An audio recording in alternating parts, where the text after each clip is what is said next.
살아계신 하나님, 홀로 부활하셔서 이 땅에 우리와 함께 하시고 전국 가는 그날까지 우리를 인도하시고 동행하시는 주님, 감사합니다. 하나님의 크신 사랑에 힘입어 지난 한 주간도 복된 삶을 살게 하시고 홀로 거룩하고 복된 날 우리 한 사람 한 사람 하나님께서 은혜로 기억하시고 인도하시고 붙들어 주시니 감사합니다. 오늘 드려지는 이 예배가 우리 마음과 뜻과 정성을 다하여서 하나님을 예배하게 하시고 신령과 진정으로 예배하는 이 시간 주의 성령으로 충만하게 하셔서 주님의 이름만을 높이며 주님의 이름의 영광을 위한 거룩한 삶을 살아갈 수 있도록 은혜 베풀어 주시옵소서.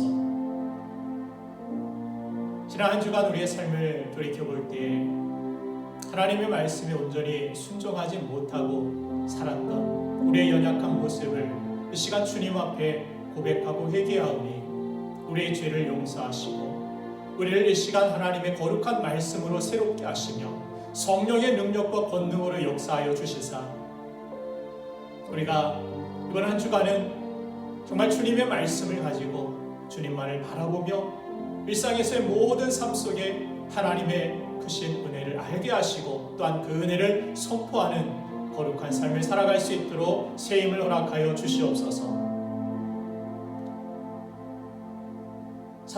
사순절 기간을 통하여서 우리를 위하여 고난당하신 주님의 참사랑을 기억하며 누구든지 나를 따르려거든 자기를 부인하고 저 십자가를 지고 나를 쫓으라는 말씀처럼 십자가의 고난 없이 부활의 영광도 없음을 저희들 깨닫습니다.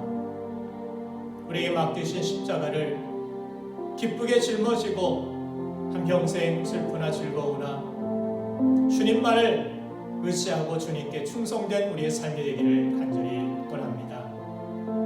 오늘도 이 시간 수고하고 무거운 짐진 자들아 다 내게로 오라 내가 너희를 쉬게 하리라 말씀하신 주님 앞에 우리 모든 무거운 짐들을 내려놓습니다. 이 시간 여러 가지 모양으로 무거운 짐을 가지고 주님 앞에 예배하고 있는 우리 사랑하는 성도들을 긍휼히 여겨 주시사 마음의 모든 무거운 짐들과 삶에 있는 모든 무거운 짐들을 주님께 맡기고 이 시간 주님의 크신 은혜의 능력으로 은혜의 팔로 우리를 붙들어 주시고 어루만져 주시길 원합니다.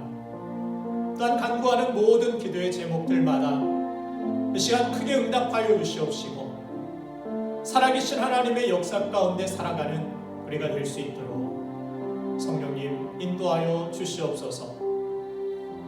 이 시간 이 단을 주신 하나님의 거룩한 말씀이 이 단에서 선포되게 될 때 하나님의 영광만 드러나게 하시고 말씀을 통하여 하나님의 뜻이 무엇인지 분별하고 그 뜻대로 순종하여 살아갈 수 있도록 이 말씀으로 우리의 삶이 변화될 수 있도록 주님 역사하여 주시옵소서. 부활의 첫 열매가 되신 예수 그리스도의 이름으로 감사하며 기도하옵나이다. 아멘. 우리 하나님 말씀 보겠습니다. 사도행전 3장 1절부터 10절까지의 말씀입니다. 제가 읽어드리도록 하겠습니다. 제9시 기도 시간에 베드로와 요한이 성전에 올라갈새 나면서 못 걷게 된 이를 사람들이 메고 오니 이는 성전에 들어가는 사람들에게 구걸하기 위하여 날마다 미문이라는 성전문에 두는 자라. 그가 베드로와 요한이 성전에 들어가려 함을 보고 구걸하거늘 베드로가 요한과 더불어 주목하여 이르되 우리를 보라 하니 그가 그들에게서 무엇을 얻을까 하여 바라보거늘 베드로가 이르되 은과 금은 내게 없거니와 내게 있는 이것을 내게 주노니 나사렛 예수 그리스도의 이름으로 일어나 걸으라 하고 오른손을 잡아 일으키니 발과 발목이 곧 힘을 얻고 뛰어 서서 걸으며 그들과 함께 성전으로 들어가면서 걷기도 하고 뛰기도 하며 하나님을 찬송하니 모든 백성이 그 걷는 것과 하나님을 찬송함을 보고 그가 본래 성전 미문에 앉아 구걸하던 사람인 줄 알고 그에게 일어난 일로 인하여 심히 놀랍게 여기며 놀라니라. 아멘. 현재 코로나19 사태로 우리 사회와 한국교회는 말할 수 없이 큰 어려움을 겪었습니다. 지금도 전 세계가 상상하지 못한 사태에 처해 있음을 볼 수 있습니다. 앞으로 어떻게 될지, 얼마나 더 이런 형편에서 살아야 할지 누구도 분명한 대답을 내어놓지 못하고 있습니다. 우리 성도들은 이 어려움이 속히 끝나고 일상이 전처럼 회복되기를 기도하고 있는 줄로 압니다. 그러나 우리는 코로나19 확산이 멈추고 일상의 삶이 회복되는 것에만 우리의 기도가 그쳐서는 안 될 것입니다. 왜냐하면 지금 우리는 비싼 수업료를 지불하며 하나님께 인생의 수업을 받고 있기 때문입니다. 그저 어려움이 속히 지나가기만을 바라고 있기만 한다면 우리는 이때 아무것도 배우지 못하고 앞으로 더 큰 어려움을 겪게 될지도 모릅니다. 반면 지금 우리가 배우고 새로운 변화의 시기로 이 시기를 삼는다라면 이 일로 인해 우리 삶에 합력하여 선을 이루시는 하나님의 영광을 우리가 보게 될 줄로 믿습니다. 그러기 위해 오늘 우리가 들어야 할 하나님의 레슨은 오늘 설교의 제목처럼 일상이 기적인 삶을 살라라는 것입니다. 오늘 본문에는 나면서부터 걷지 못하는 한 거린의 이야기가 나옵니다. 사람들이 매어 가지고 성전에 들어가는 사람들에게 구걸하고 살아가라고 성전 미문에 두고 가는 형편에 처한 사람입니다. 성전으로 기도하러 가던 베드로는 안타까운 이 사람의 모습을 발견하고 예수의 이름으로 일으켜 세워 그가 걷게 되고 뛰게 되는 놀라운 기적이 일어났습니다. 오늘 본 8절 말씀을 다시 읽어드리겠습니다. 뛰어서서 걸으며 그들과 함께 성전으로 들어가면서 걷기도 하고 뛰기도 하며 하나님을 찬송하니. 이 사람이 얼마나 기뻤는지 상상이 되십니까? 그런데 그가 지금 이렇게 펄쩍펄쩍 뛰면서 기뻐하는 이유가 무엇입니까? 당연히 걷는 것, 뛰게 된 것 아니겠습니까? 그런데 여러분 잘 생각해 보시기 바랍니다. 본문에 나온 걷지 못한 사람이 일어나서 걷게 된 것을 우리는 기적이라고 말합니다. 그런데 바꿔 생각하면 더 큰 기적은 평생 못 걷다가 한순간 갑자기 걷게 되는 것보다 처음부터 못 걷는 것 없이 계속해서 걸어왔던 그러한 사람이 바로 기적을 산 사람, 더 큰 기적을 맛본 사람 아니겠습니까? 우린 나면서부터 걷지 못한 사람의 평생 소원을 아무렇지 않게 우리가 일상에서 누렸고 이 사람이 그렇게 기쁘게 여긴 기적을 이미 누리며 살아왔던 것입니다. 그런데 오늘 이 설교를 듣는 분 중에 대부분 아무도 내가 걷는 것, 뛰는 것이 기적이라고 기뻐하는 사람은 많지 않으리라 생각이 됩니다. 이유가 무엇입니까? 우리는 더 큰 기적, 더 큰 목표만을 바라보며 살다가 기적처럼 이미 주어진 우리의 일상을 놓치고 살았기 때문입니다.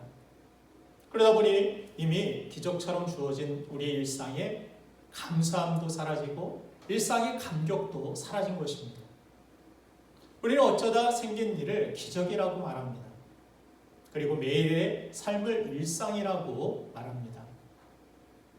우린 이 어쩌다만을 바라보다가 더 소중한 우리 일상의 기적을 놓치고 살아서는 안 됩니다. 우리가 사는 세상에 당연한 것이란 없습니다.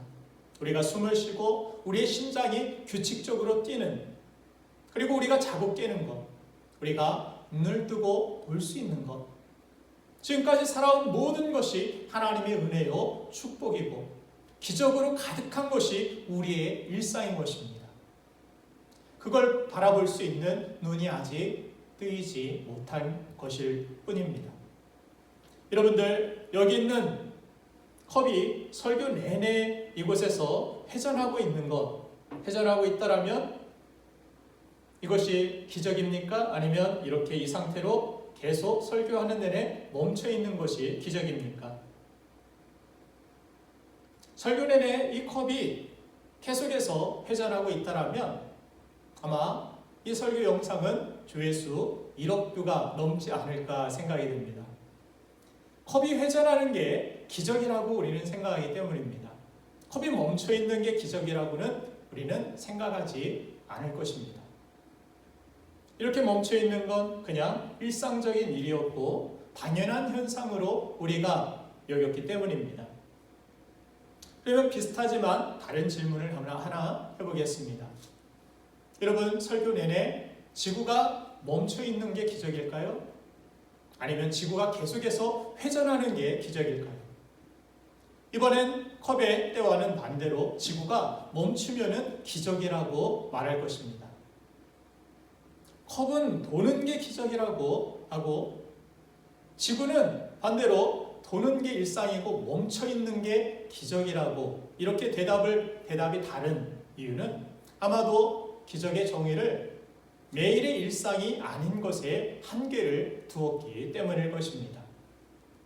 그런데 사실 지구가 멈추는 것보다 계속 일상처럼 회전하는 게 여러분들 기적인 걸 여러분들 아십니까? 지구 자전 속도가 여러분들 얼마나 될까요? 시속 1150km라고 합니다. 하도 여러분들이 기적 속에서 살아가고 있으니까 놀랍지도 않으시죠? 민항 비행기는 시속 900에서 1000km 정도라고 합니다. 현재 비행기보다 지구가 도는 속도가 더 빨리 돌고 있는데 우리는 그 위에서 아무렇지도 않게 이 지구에 붙어 있고 흔들리지 않고 살아가고 있다는 것은 정말 어마어마한 기적인 것입니다. 그런데 그걸 기적이라 생각하지 않는 건 일상은 당연한 것이라고 생각하기 때문입니다. 그런데 여러분, 세상에 당연한 것은 없습니다. 현재 우리는 코로나19로 인해서 어려운 점도 많지만 반면에 소중한 점도 많이 깨닫게 됩니다. 그중 한 가지는 평소 우리가 실감하지 못했던 평범한 일상의 삶이 얼마나 소중하고 감사한 것인가를 실감하는 것입니다. 현재 온 국민이 잃어버린 일상을 되찾기 위해서 사회적 거리두기를 하면서 절제하고 있습니다. 얼마나 일상이 그리운지 방학을 그렇게 좋아하던 아이들도 이젠 학교에 가고 싶다라고 말하게 되는 날이 올 줄 누가 알았겠습니까? 어떤 아이는 이번에 초등학교 1학년에 입학했는데 책가방을 사놓고 새로운 친구들과 새로운 선생님을 만날 생각에 한껏 기대에 부풀어 있는데 학교에 가지 못해 속상해하고 있다는 얘기를 들었습니다. 또 부모들은 요즘 집에만 있는 아이들을 때때마다 밥을 차려주느라 마트 가기도 힘든 요즘 상황에서 있는 요리 없는 요리 다 해내느라 머리가 아플 지경이라고 말합니다. 그리고 우리 성도들은 매번 원하는 때에 우리 나와서 이 예배당에서 예배를 드릴 수 있었던 그런 상황이 허락되지 않자 목사님 빨리 교회에 오고 싶다라고 교회에서 예배드리며 봉사하며 식사 교제하며 또래들과 또 목장 식구들과 수다를 떨던 그 시간이 그립다고도 이야기를 합니다. 그렇게 코로나19는 우리에게 일상의 소중함을 새삼 깨닫게 만든 것입니다. 작관 박원서 씨가 쓴 일상의 기적이란 글을 여러분들께 읽어드리겠습니다. 덜컥 탈이 났다. 유쾌하게 저녁 식사를 마치고 귀가했는데 갑자기 허리가 뻐근했다. 자고 일어나면 낫겠거니 대수롭지 않게 여겼는데 웬걸 아침에는 침대에서 일어나기조차 힘들었다. 그러자 하룻밤 사이에 사소한 일들이 굉장한 일로 바뀌어버렸다. 세면대에서 허리를 굽혀 세수하기, 바닥에 떨어진 물건을 줍거나 양말을 씻는 일, 기침을 하는 일, 앉았다가 일어나는 일이 내게는 더 이상 쉬운 일이 아니었다. 이때 중국 속담이 떠올랐다. 기적은 하늘을 날거나 바다 위를 걷는 것이 아니라 땅에서 걸어 다니는 것이다. 얼마 전에는 젊은 날에 윗분으로 모셨던 분의 병문안을 다녀왔다. 몇 년에 걸쳐 점점 건강이 나빠져 이제 그분이 자기 힘으로 할 수 있는 것은 눈을 깜빡이는 정도에 불과했다. 예민한 감수성과 날카로운 직관력으로 명성을 날렸던 분의 그런 모습을 마주하고 있으려니 한때 빛나던 재능도 다 소용없거나 서글픈 마음이 들었다. 돌아오면서 지금 저분이 가장 원하는 것이 무엇일까 생각해 보았다. 혼자서 일어나고 좋아하는 사람들과 웃으며 이야기하고 함께 식사를 하고 산책을 하고 그런 아주 사소한 일이 아닐까. 다만 그런 소소한 일상이 기적이라는 것을 깨닫는 때는 대개는 너무 늦은 다음이라는 점이 안타깝다. 우리가 일상적으로 당연히 학교에 가고 교회에 가고 사람들을 만나고 이야기했던 일상들이 참으로 소중한 것이었고 우리의 평범한 일상이 누군가는 단 하루만이라도 그렇게 살고 싶다는 기적인데 우린 그 소중함을 느끼지도 누리지도 못하며 살아온 것입니다. 여러분 혹시 지금까지 행운이라는 이름의 네잎크로바를 찾느라 행복이라는 이름의 세잎크로바의 소중함을 잊고 살아가지는 않았습니까? 행운의 네잎크로바를 찾느라 세잎크로바는 하찮게 밟으며 지나치지는 않았습니까? 오늘 예배하는 여러분에게 일상의 기적을 발견하는 눈이 열리게 되기를 주님의 이름으로 축원합니다. 그런데 여러분, 일상의 소소한 기적보다 더 큰 기적이 우리에게 이미 일어났는데 무엇인지 아십니까?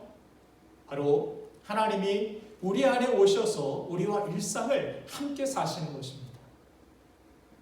오늘 본문에 나오는 베드로와 요한은 지금 기도하러 성전을 향해 가는 길에서 이 안타까운 사람을 만났고 성전이 아닌 일상에서 하나님의 역사와 기적이 일어났음을 주목해야 합니다. 우리가 주일마다 몸된 교회의 지체로 함께 모여 주님을 만나는 그 예배의 시간은 무엇보다 귀합니다. 그런데 그 주님을 교회에서 예배 시간에만 만나고 주님을 교회에 두고서 홀로 세상에 나아가서 주님 없이 세상을 살아가는 것이 안타까운 우리의 현실입니다. 구약 성경에 보면 홍해가 갈라지고 하늘에서 만나가 내리고 구름기둥과 불기둥이 나타나고 엄청난 기적들이 기록되어 있는 것을 봅니다. 그런데 이스라엘 백성들에게 일어난 가장 큰 기적이 무엇인지 아십니까? 시편 114편 2절 말씀을 읽어드리겠습니다. 유다는 여호와의 성소가 되고 이스라엘은 그의 영토가 되었도다. 유다는 여호와의 성소가 되었다라는 이 말이 하나님이 그들을 성전 삼아서 그들 가운데 임재하여 함께 하셨다라는 말씀입니다. 이스라엘은 그의 영토가 되었다라는 말은 하나님이 통치하시는 나라, 하나님의 소유가 되었다라는 말을 뜻합니다. 지금 이 시대에 우리는 성령이 임하시는 하나님의 성전이 된 줄로 믿습니다. 또한 예수님이 우리의 왕이 되셔서 우리는 그분의 영토가 나라가 된 것입니다. 우리가 하나님의 성전임을 인식하고 예배자로 살고 하나님이 나의 왕이심을 늘 바라보면 그때부터 하나님의 역사가 시작된다는 사실을 여러분들 기억하시길 바랍니다. 이것이 예수님을 믿을 때 주어지는 놀라운 기적입니다. 내가 할 수 없는 일을 하나님이 하시기 시작하는 것. 사랑하는 여러분, 여러분의 죄가 주님의 보혈로 깨끗이 씻어졌음을 믿으십니까?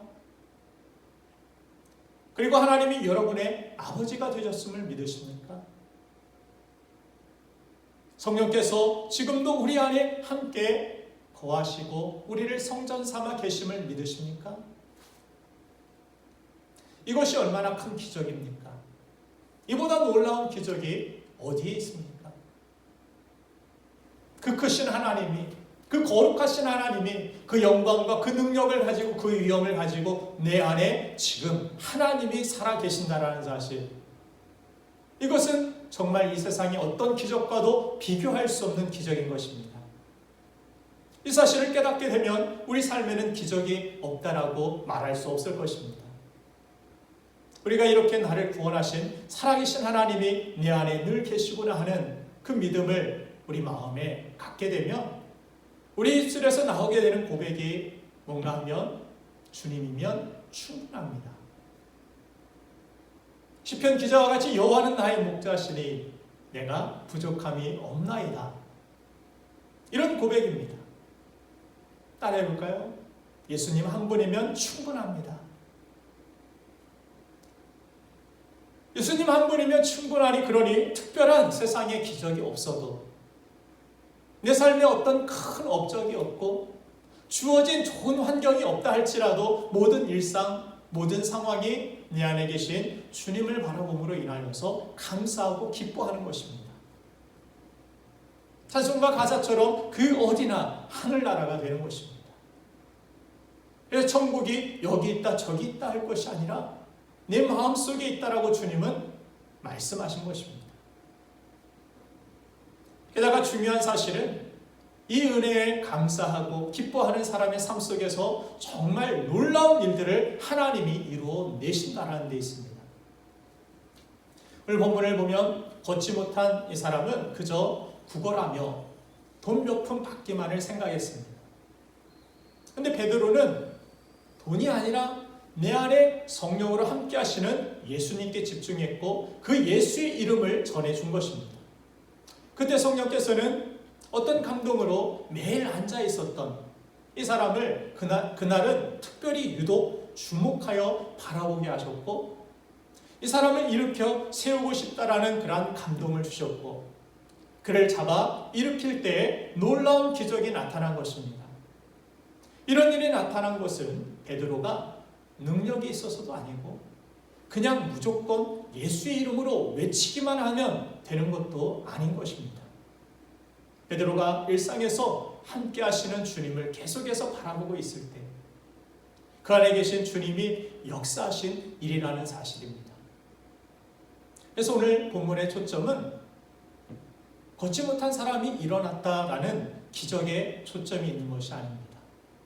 그 기적을 행하신 분 바로 예수 그리스도께 초점이 있는 것입니다. 사도행전 3장 12절 말씀에서 사람들이 몰려들자 뭐라고 베드로가 말합니까? 제가 읽어드리겠습니다. 사도행전 3장 12절 말씀. 베드로가 이것을 보고 백성에게 말하되 이스라엘 사람들아 이 일을 왜 놀랍게 여기느냐? 우리 개인의 권능과 경건으로 이 사람을 걷게 한 것처럼 왜 우리를 주목하느냐? 베드로는 이 일이 내 안에 계신 예수님께서 하신 일이지 내가 한 것이 아니라는 것입니다. 그리고 너희들이 주목해야 할 것은 이 기적 자체가 아니라 너희가 십자가에 못 박은 예수님이라고 말하는 것입니다. 너희도 회개하고 주님을 믿으면 삶이 완전히 달라지는 새날을 맞이할 수 있을 거야 라고 베드로는 말하고 있는 것입니다. 그 내용이 사도행전 3장 19절 말씀에 나옵니다. 사도행전 3장 19절 말씀 제가 읽어드리겠습니다. 그러므로 너희가 회개하고 돌이켜 너희 죄 없이 함을 받으라. 이같이 하면 새롭게 되는 날이 주 앞으로부터 이를 것이요. 아멘. 오늘 예배하는 여러분에게도 주님으로 인해 새롭게 되는 날을 맞이하게 되기를 주님의 이름으로 축원드립니다. 베드로는 돈도 아니고 사람도 아니고 오직 내 안에 계신 예수 그리스도만 생각하고 그분을 바라보고 있었습니다. 그러자 놀라운 일들이 그의 삶 속에서 그의 주변에서 일어나기 시작한 것을 우리는 주목해야 할 것입니다. 오늘 본문을 보면은 베드로가 은과 금은 내게 없으나라고 외쳤는데 돈 없는 게 자랑입니까? 굳이 나 돈 없어, 은과 금은 내게 없어 라고 사람들이 다 듣도록 그렇게 큰 소리로 뭐하러 외칩니까? 없으면 조용히 지나가면 될 것을. 그가 외친 이유는 무엇입니까? 우리가 주목할 것이 돈이 아니라 바로 우리 안에 이미 계신 예수님이기 때문입니다. 걷지 못하고 거린으로 사는 이 사람의 인생을 복되게 변화시킨 것은 금과 은, 돈 몇 푼 세상의 것이 아니라 바로 예수 그리스도라는 사실입니다. 성령께서는 지금 우리가 온통 돈과 세상의 마음에 빼앗겨 버려서 이미 나에게 주신 놀라운 축복, 놀라운 기적, 이것을 놓치고 살아가지만 은과 금으로 살 수 없는 이 엄청난 은혜를 지금 우리에게 주겠노라고, 이 은혜를 회복해야 된다라고 말씀하고 계신 것입니다. 그 축복의 통로가 바로 내 안에 계신 예수님이라는 사실을 성령님은 베드로를 통하여서 선포하고 계신 것입니다. 그런데 안타까운 사실은 무엇입니까? 내 안에 이 주님이 함께 하신다라는 엄청난 기적을 기적으로 여기고 살아가지 않고 세상만 바라보고 사니 하나님의 다른 역사가 나타나기 어렵다라는 것입니다. 치유사역으로 유명하신 김익두 목사님이라는 분이 계십니다. 이분이 초대교회 부흥의 역사에 크게 쓰임받은 분인데, 통계에 의하면 2만여 명의 난치병 환자들이 안수받고 고침받았다고 합니다. 이분이 교회를 280여 개를 세웠고 200여 명의 신학생들을 후원하고 배출했습니다. 그리고 6.25 전쟁이 일어나서 김일성에게 순교를 당하셨습니다. 김익두 목사님이 젊었을 때 길을 가다가 길에서 걷지 못하는 거린이 구걸하고 있는 모습을 봤습니다. 그런데 오늘 우리가 함께 읽은 본문 말씀이 그분에게 생각났습니다. 그때 베드로가 걷지 못하는 사람에게 나사렛 예수 이름으로 일어나 걸으라 하고 그 손을 붙잡아 이렇게 세웠지. 그런 놀라운 기적이 나타났지. 나도 저 사람에게 똑같이 한번 성경의 말씀처럼 그렇게 행해 봐야겠다라는 생각을 하게 됩니다. 그래서 사람들이 많이 다니는 길에서 그렇게 외치기는 조심스러우니까 나에게 어필하고, 그래서 이 사람을 업고는 과수원 돌담길 옆에 아무도 안 보이는 데서 이 사람을 내려놨습니다. 그러니 그 사람이 어리둥절하죠. 그러자 김익두 목사님이 눈을 부리부리 뜨면서 나사렛 예수의 이름으로 명하노니 일어나 걸으라 하고 오른손목을 잡아서 확 일으켜 세웠습니다. 그러자 이 사람이 사람 죽네 하면서 살려달라고 애원을 하는 것입니다. 기적적으로 똑같이 베드로와 같이 그 사람을 일으켜 세운 것이 아니라 그 사람은 오히려 땅바닥에서 나뒹굴면서 자기를 살려달라고, 사람을 죽이려고 한다라고 외치는 이 모습에 충격을 받고 실망을 하게 됩니다. 그리고 집으로 돌아와서 기도하는 가운데서 왜 나에게는 이런 기적이 일어나지 않는 것일까 하는 그런 안타까운 마음으로 기도할 때 성령님께서 그런 감동을 주셨습니다. 김 목사야, 네가 주목했던 것이 내가 아니라 네가 주목했던 것은 그저 기적이 일어나기를 바라는데 초점을 맞추지 않았느냐. 너는 저 사람 일으키는 것만을 생각했지 나를 생각하지 않지 않았느냐.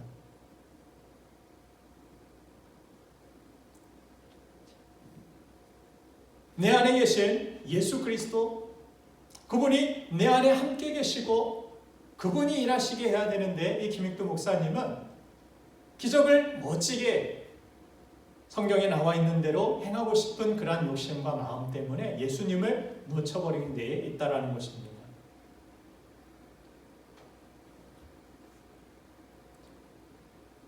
그걸 깨닫고 하나님 앞에 정말 회개했습니다. 내가 기적 행하는 것만 바랬지 내가 주님을 생각하지 못했고 주님께 순종하지 못했습니다. 그리고 다시 그 거지를 찾아갔습니다. 그랬더니 그 거지가 얼마나 놀랐겠습니까? 자기에게 큰 소리를 외치고 돌담길 으슥한 곳에 자기를 데려가서 자기를 일으켜 세운다라고 잡아다닌 그 사람을 다시 봤을 때 공포였을 것입니다. 그러자 김익두 목사님이 그 거지 앞에 무릎을 꿇고 내가 그때 너무 믿음이 없고 내가 깨닫지 못해서 그랬다고 용서해달라고 그분에게 이야기합니다. 그리고 그분을 위해서 간절히 기도해 줬는데 여기에서 기적이 나타나서 걷지 못한 이 사람이 걷게 되는 치유의 역사가 나타났습니다. 그 이후부터 이분이 집회하는 모든 곳에서 놀라운 성령의 역사 가운데 치유의 역사가 나타난 것입니다. 그래서 그 이후로 2만여 명이 넘는 사람들이 병고침, 난치병이 다 고침을 받고 치유가 되는 그런 놀라운 역사. 그래서 전도도 되고 한국교회의 부흥에 크게 쓰임받는 그러한 삶을 사셨다고 합니다.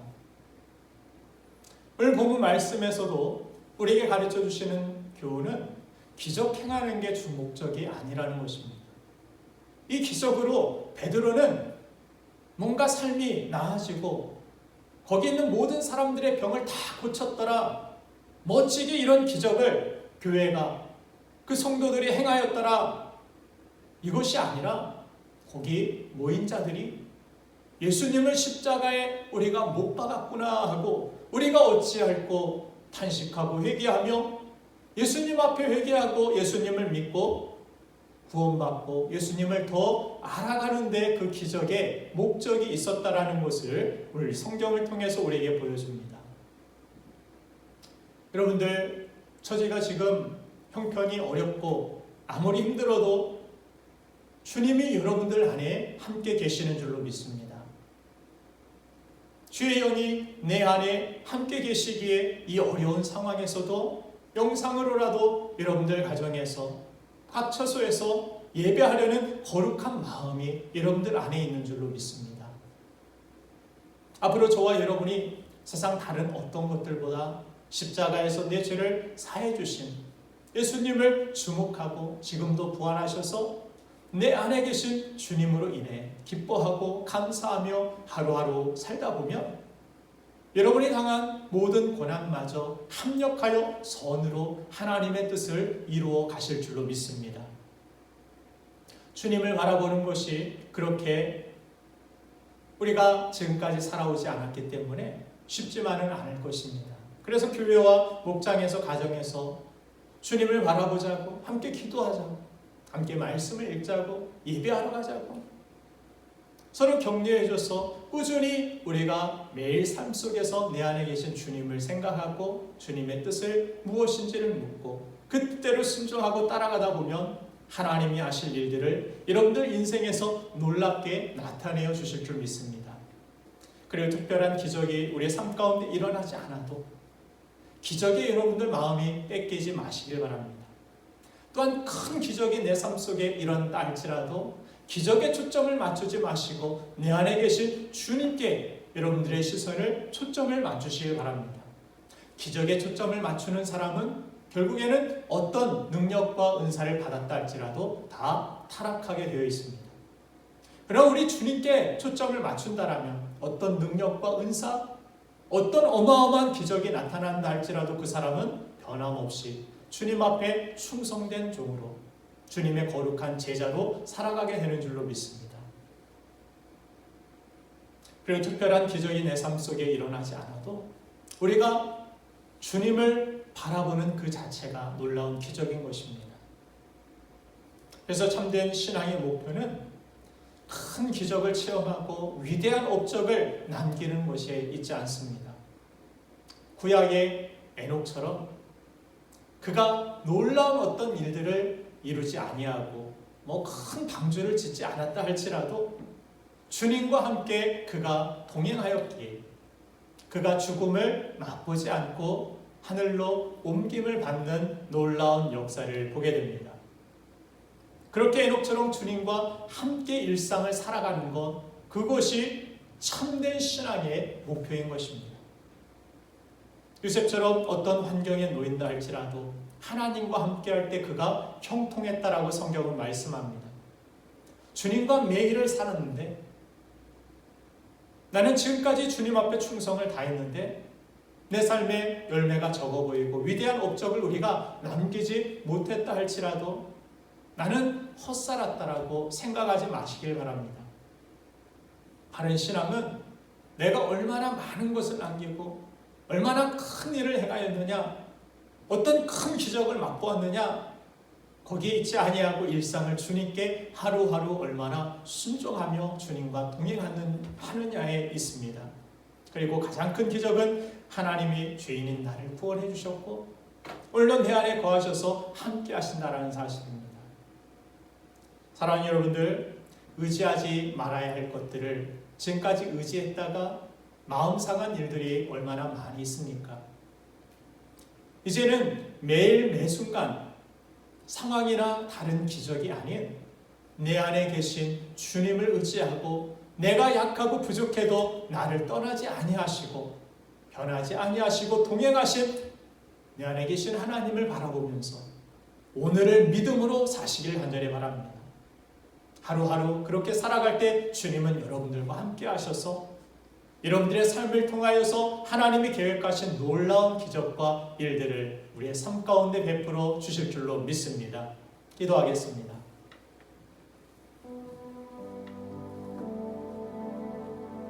살아계신 하나님, 우리가 하나님을 떠올릴 때 하나님은 초자연적인 본능으로서만 일하시는 분으로 생각하고 오해할 때가 많이 있었습니다. 특별한 기적을 통해서도 하나님은 일하시지만 그러나 우리 삶 속에서 매 순간 주님은 우리와 함께 하셔서 우리와 교통하시길 원하시고 우리 마음문 곁에서 주님은 우리 마음문을 두들기고 계시며 우리가 마음문을 열고 주님을 나의 주로 모시어 주님과 교제하여 살아갈 때 들어오며 나오며 꼴을 넣고 풍성한 하나님의 은혜를 누리도록 주님은 오늘도 우리 곁에서 함께 하겠노라고 말씀하시는 줄로 믿습니다. 주님 감사합니다. 우리가 부족하고 연약함에도 버리지 아니하시고 떠나지 아니하시고 우리를 붙들어 주시니 감사합니다. 또한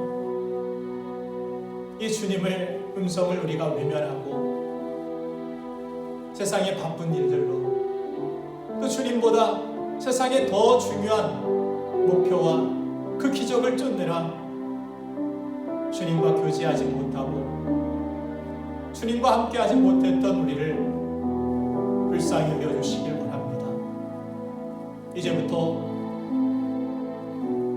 천국 가는 그날까지 우리 삶의 매 순간순간마다 주님과 동행하길 원하오니 성령께서 붙들어 주시고 흔들림 없이 세상의 어떤 유혹과 핍박 속에서도 내 안에 계시는 주님으로 인하여서 세상을 이기고도 남음이 있는 사랑하는 우리 모든 믿음의 가족들 될 수 있도록 축복하여 주시옵소서.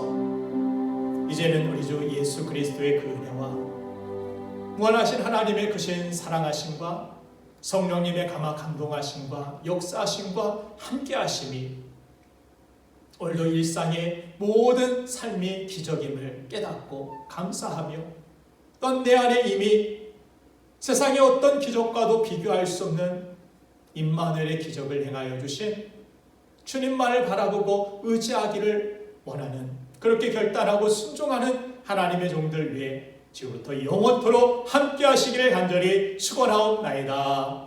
아멘.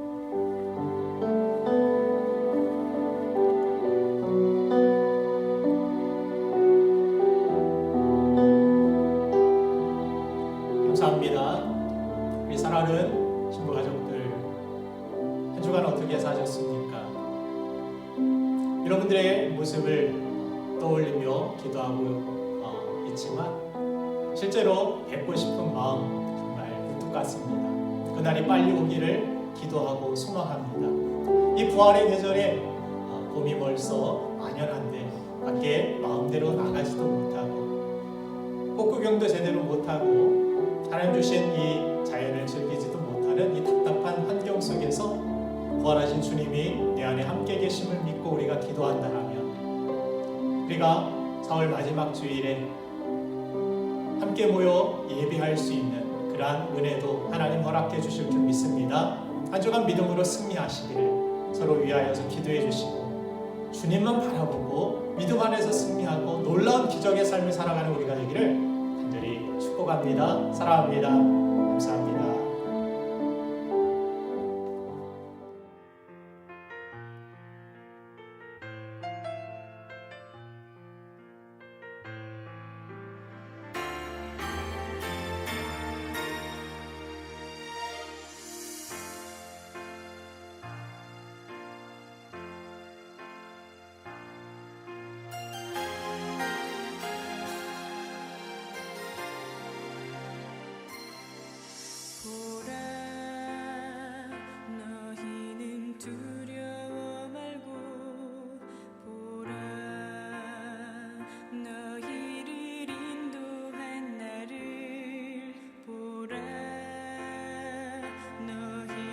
지치지 말고 보라 너희를 구원한 나를 너희